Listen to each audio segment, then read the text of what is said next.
let's get to our technically it's not necessarily a Trey main event, but it was more of the the third best fight in this one between Chandler and Ferguson. Of course, the the big talking point was Chandler getting the leg kick and knocking Ferguson out for a little while. Do you think Ferguson? Do you think he needs to retire, or do you what? Because it doesn't seem like Ferguson has much in the tank now after that loss. Because I think that's his fourth straight, I believe, right?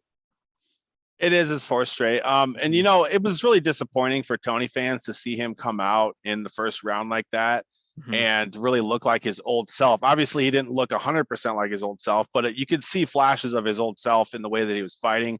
I think his new philosophy that he talked about pre-fight did him a lot of good as far as his outlook and his mindset going into the fights now. So you could see it at the end of the round where he gave Chandler a slap and he could feel it, and then the beginning of the second round starts and Chandler comes out and just lays a whopping kick right on the chin of Tony Ferguson.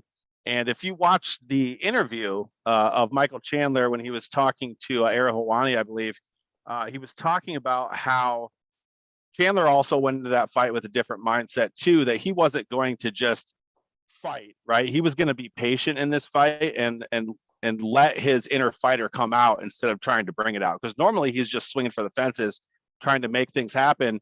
In this fight, he realized that Tony Ferguson was a different kind of beast, and he realized that he had to take a different approach. And I think what Micheal Chandler realized during that fight was that if he is patient and he lets the fighter come out, he can be one of the most dangerous fighters in the UFC. He surprised himself with that kick. And I think that if he comes in with the same mindset like that, he could be amazing, right? He could be one of the greatest champions if he just keeps doing that.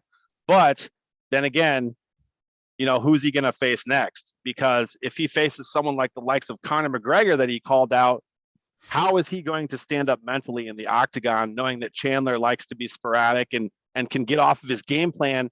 Conor McGregor would be the perfect person to try to get Chandler off of his game plan and make him try to bring the fighter out rather than let the fighter come out. And I think it's going to be interesting going forward with Chandler. If he continues to do that, it can be great, but he's got to keep it together. He's got to keep doing the same thing.